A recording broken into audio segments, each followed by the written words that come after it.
1998లో Sony corporation వాళ్ళు ఒక అద్భుతమైన డిజిటల్ కెమెరాని ఆవిష్కరించారన్నమాట. దాని ప్రత్యేకత ఏందంటే అది నైట్ విజన్ కెమెరా అన్నమాట. అంటే రాత్రిపూట కూడా చీకట్లో కూడా అది ఫొటోసు, వీడియో తీయగలదు. క్యామ్‌కార్డర్ అంటారు కదా! సో, అంతా బాగా జరిగింది. మార్కెట్‌లో రిలీజ్ అయిపోయినాయి. సుమారుగా 7,00,000 కెమెరాలు వాళ్ళు అమ్మడం జరిగింది. ఆ తర్వాత తెలిసిన అంశం ఏందంటే, వాళ్ళ యొక్క టెక్నాలజీ ఏదైతే ఉందో, ఇన్‌ఫ్రారెడ్ టెక్నాలజీ ఏదైతే ఉందో, అది మనుషులు ఏదైతే లోదుస్తులు వేసుకుంటారో, అది కూడా నైట్ మోడ్‌లో పెట్టినప్పుడు కనపడడం స్టార్ట్ చేసినాయంట. అంటే డే టైమ్ తీసినప్పుడు లోదుస్తులు కూడా కనపడుతున్నాయంట. ఇది లేట్‌గా తెలుసుకున్నారు వాళ్ళు. తెలుసుకొని ఇక వెంటనే అవన్నీ కూడా రప్పించడానికి ప్రయత్నం చేసినారు. కొన్ని వచ్చినాయి, కొన్ని రాలేదు. సో, ఈ ప్రకారంగా అన్‌ఇంటెన్షనల్, వాళ్ళు ఇంటెన్షన్ కొద్దీ చేయలేదు అది. అంటే ఒక్కొక్కసారి టెక్నాలజీ కూడా మనం కరెక్ట్‌గా ఉపయోగించుకోవాలన్నా కూడా అది బ్యాక్ ఫైర్ అయ్యే అవకాశం ఉంటుంది జీవితంలో. అంటే మన లైఫ్‌లో అన్వయించుకుంటే ఇదేంటంటే, ఒక్కొక్కసారి మనం మంచి చేయాలని చూస్తే ఆ చెడు మనకు ఎదురవుతుందన్నమాట. ఎవరినైనా కాపాడాలని చూస్తే ఆ పాపం మనకు అంటుకుంటుంది. ఒకసారి నా జీవితంలో జరిగింది లాంగ్ బ్యాక్, నాకు తెలుసు 30 ఏళ్ల క్రితం జరిగింది. నేను స్కూటర్లో విశాఖపట్నం నుంచి ఒక పల్లెటూరు వెళ్తున్నాను. విజయనగరం దగ్గర ఒక పల్లెటూరు. అక్కడ పూసపాటి రేగ అని ఒక గ్రామం ఉంది. ఒక్కడనే ఉన్న మట్టి రోడ్డు పోతా ఉంటే సడన్గా ఒక కుర్రాడు సైకిల్ మీద నుంచి వెళ్తే దబ్బున పడిపోయాడు. ఈ రాయి కింద తట్టుకొని పడ్డాడో మొత్తానికి పడ్డాడు. నేను అక్కడ బండి ఆపేసి పాపం వెంటనే పరిగెత్తుకుంటూ వెళ్ళి వాడిని లేపి, నా దగ్గర నీళ్ళ బాటలు ఉంటే వానికి తాగిపిస్తుంటే, ఈలోపు పొలాల్లో పనిచేసే రైతులు వచ్చిండ్రు. వచ్చేసి అది ఏమైందంటే, నువ్వే గుద్దినా ఉంటారు వాళ్ళు. వీడేమో చక్కగా మాట్లాడతలేడు. వీడు చెప్పురా బాబు నువ్వు అంటాడు, మాట్లాడతలేడు. వాళ్ళ రైతులందరూ నువ్వే గుద్దినవు, ఇక ఇంత ఇచ్చుకోవాలి అంత ఇచ్చుకోవాలి. ఓరే నాయనా, నేను మంచి కోసం ఆపినా, వాడు ముందు పడ్డాడు, నేను వెనక బండి ఆపి వానికి హెల్ప్ చేద్దామని వచ్చినా అంటే కూడా ఎవ్వరు వింటలేరు. ఇదేం గోలరా నాయనా అనుకునేసరికి ఒక పెద్ద ఆయన వచ్చినాడు. లేలే సారు దూరం నుంచి రావడం నేను చూసినాను, వీడు ముందే పడ్డాడు, సారు వెనక బండి ఆపి వీని దగ్గరకు వచ్చినాడు, సారు తప్పేం కాదు అని ఆ పెద్ద ఆయన నన్ను రక్షించిండు ఆ రోజు చెప్పాలి అంటే. అంటే మంచి చేయాలని చూస్తే చెడు ఎదురవ్వడము. సో, ఇది అన్ని విషయాల్లో జరగకపోవచ్చు. మళ్ళీ కొంతమంది దీన్ని అపార్థం చేసుకొని ఎవరన్నా రోడ్డు యాక్సిడెంట్ బారిన పడి వాళ్ళకి సాయం చేయకూడదు అని నిర్ణయాలు తీసుకోకండి. ఇవాళ రేపు ఇక మొత్తం కెమెరాలు ఉన్నాయి, అన్నీ ఉన్నాయి, ఆ సమస్య లేదు. కానీ ఒక్కోసారి ఇట్లా జరిగే అవకాశం కూడా ఉంది అన్నది నేను చెప్తున్నాను. అప్రమత్తంగా ఉండాలి. సో, యాక్చువల్గా ఒక ప్రకారంగా చూసుకుంటే ఒక స్టోరీ నేను చదివాను అనమాట. కామెడీగా ఉంటుంది కానీ అది సీరియస్గా తీసుకుందాం. భార్యాభర్త నడుచుకుంటూ వెళ్తుంటే ఒక కుక్క పరిగెత్తుకుంటూ వచ్చింది. నా భార్యను ఎక్కడ కాటేస్తుందో ఈ కుక్క అనేసి ఆ పెద్దాయన పాపము తన భార్య లావుగున్నా సరే గట్టిగా ఎత్తుకొని ఇలా గాల్లో పెట్టాడు. కరిస్తే నన్ను గర్వని, నా భార్యను గర్వద్దు అని ప్రేమతో. ఆ కుక్క ఎందుకో మనసు మార్చుకొని వెనక్కి వెళ్ళిపోయింది. భార్యను దింపాడు, అమ్మయ్య అంటున్నాడు. అప్పుడు భార్య అంటుంది డైరెక్ట్గా వాళ్ళ ఆయనతో, అందరూ కుక్కలు వస్తే రాళ్ళు సురుతారు, దాన్ని భయపెట్టడానికి నువ్వు నన్ను ఇసరడానికి ప్రయత్నం చేసినావా అని అడిగింది. అంటే మిస్అండర్స్టాండింగ్.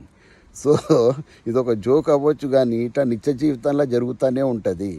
కాబట్టి మిత్రులారా, ఏదైనా సరే ఒక్కొక్కసారి బ్యాక్ ఫైర్ అవుతుంది. మనం అనుకోము, అది ఇంటెన్షనల్గా ఏది చెయ్యము. అయినా కూడా ఇట్లాంటివి జరుగుతూ ఉంటాయి. మనం ఏం గాబరా పడాల్సిన అవసరం లేదు. కాబట్టి ఎందులో ఇంటర్ఫియర్ అవ్వాలి, ఎందులో ఇంటర్వ్యూన్ అవ్వాలి మనం తెలుసుకోవాలి. ఇంటర్ఫియర్ అవ్వడం అంటే మధ్యలో దూరడము, ఇంటర్వ్యూన్ అవ్వడం అంటే పొరపాట్లను సరిదిద్దడము. ఈ రెండింటి మధ్య మనం అర్థం తెలుసుకోవాలి. ఇప్పుడు పిల్లలు గొడవ పడుతూ ఉంటారు. తల్లిదండ్రులు పిల్లల దగ్గర ఉన్నారు అంటే ఒక పాప అల్లుడు గొడవ పడుతున్నారు. వాళ్ళ మధ్యలో ఎప్పుడు దూరకూడదు మనం. ఎందుకంటే వాళ్ళ గొడవ వాళ్ళకు ఎట్లా దాన్ని క్లోజ్ చేయాలో వాళ్ళకి తెలుసు. మనం మధ్యలో దూరామనుకోండి ప్రాబ్లం అయిపోతుంది. చాలామంది ఇప్పుడు ఆడపిల్లలకు కూడా నేను చెప్తున్నా, మీ భర్తతో గొడవ అయితే డైరెక్ట్గా మీ ఇంట్లో వాళ్ళకి ఫోన్ చేయకండి. వాళ్ళు ఎక్కడో ఉంటారు, మీరు ఎక్కడో ఉంటారు. అది గొడవ ఎక్కడ స్టార్ట్ అయింది, ఏమైంది, దాని యొక్క రెండు సైడ్లు ఏంటి, వీళ్ళు ఒక సైడే చెప్తారనమాట.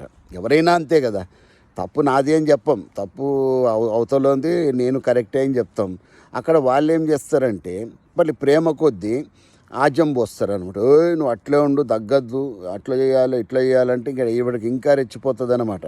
తాలింపేస్తారు, తాలింపేసి పులిహోర కలుపుతారు. ఇంకా రెచ్చిపోయి ఇది ఎంతవరకు వస్తుందంటే వాళ్ళిద్దరూ ఇంకా లొల్లి ఎక్కువ అయిపోయి కొట్టుకునేంతరకు తిట్టుకునేంతరకు వచ్చే అవకాశం ఉంటుంది. కాబట్టి అన్ని విషయాల్లో మనము ఇంటర్ఫీర్ అవ్వకూడదు, ఇంటర్వ్యూన్ అవ్వాలి. మీరు దగ్గర ఉన్నారనుకోండి, అట్లా కాదమ్మా ఇట్లా చేయాలి, సంసారం అంటే గిట్లుంటుంది అని ఇంటర్వ్యూన్ అవ్వడం వేరు. కాబట్టి ఈ రెండింటి మధ్య తేడాలు తీసుకోవాలి. అనవసరంగా తలకాయ నొప్పుల్లో దూరద్దు. ఇంకొకసారి ఏం జరిగిందంటే ఇంటర్ఫీర్ అయ్యాడు మా ఫ్రెండ్. ఇది ఇంతకుముందు ఒకసారి నేను చెప్పడం జరిగింది స్టేజ్ మీద. ఇది ప్రాక్టికల్గా జరిగింది. నేను మా ఫ్రెండు హైదరాబాద్కి వెళ్ళి కార్లో, ఆయన కార్లోనే జడ్చర్ల అన్న ఊరు పోతున్నాం. అక్కడ మీటింగ్ ఉండే. సో ఆ జడ్చర్లకు ముందు ఏం జరిగిందంటే, అరే అన్నా జర కాఫీ తాగుదామే అనేసి దిగినాం. దిగేసరికి అక్కడ ఒక లొల్లి. ఒక ఆయన బాగా తాగేసి వాళ్ళు ఆవిడని అంతా ఉన్నాడు. మావాడికి ఏంటంటే మంచి బాడీ బిల్డర్ అనమాట.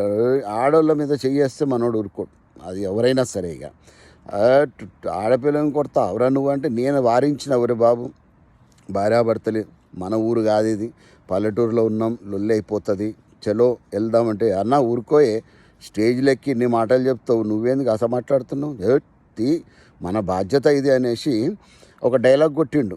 అన్యాయము జరుగుతున్నప్పుడు నోరున్న ఊరుకున్న ప్రతి వాడు నేరస్తుడే అని డైలాగ్ చెప్పి వెళ్ళిండు. వాడిని ఒక గుద్దేసరికి ముందే తాగేస్తున్నాడు మనోడు, మా బాడీ బిల్డర్ వాడు 3 పొర్లులు ఒరిలి కేకేసిండాడు. ఈలోపు వాళ్ళ ఆవిడ పైకి లేచింది శివంగి లెక్క, నా మొగుడిని కొడతావురా నువ్వు, వాడు నా మొగుడు నన్ను కొట్టుకుంటాడు తిట్టుకుంటాడు, నీకేందిరా నడిమెట్లా అనేసి ఇంకా వీడిని చెప్పుతుంది అనడం స్టార్ట్ చేసింది. వీడు ఉరికొచ్చి కారులో కూర్చున్నాడు. ఇక నా బాగా అన్నాడు. ఇక అక్కడి నుంచి ఉరుకుడు. నేనన్నా చెప్పి తిని కదరా బాబు, భార్యాభర్తల మధ్య తలకాయ దూర్సకరా నైనా అంటే కూడా వినలేదు. This is called interfere. Intervene అవ్వదు ఇది. ఇంటర్వ్యూన్ అంటే 4 మంచి మాటలు చెప్పడం, అది ఎవరికి చెప్పాలి, తెలిసిన వాళ్ళకి చెప్పాలి. ముక్కు మొగం తెలియని వానికి ఇది కూడా చెప్పొద్దు అనమాట. కాబట్టి మిత్రులారా, కొన్ని విషయాలు మనము మంచి ఉద్దేశంతోనే చేస్తాము, కానీ అది బ్యాక్ ఫైర్ అయ్యే అవకాశం ఉంటుంది. జీవితంలో ఆచితూచి మనం ముందుకెళ్ళాలి. నోరుంది కదా అని ఇష్టం వచ్చినట్లు మాట్లాడేయడం కాదు. ఎందుకంటే ఒకసారి మంచి మాట కూడా మనకి చెడు తెచ్చే అవకాశం ఉంటుంది. కాబట్టి ఇంకా చాలా ఎగ్జాంపుల్స్ ఉన్నాయి చెప్పుకుంటూ పోతే, అవి అవసరం లేదు. ఇంకా ఇది మాత్రం చెప్తే మీకు అర్థమవుతుందన్న ఉద్దేశంతో చెప్పాను. Please you may intervene but you cannot interfere in everything. So I wish you a happy life ahead. Bye. Jai Hind.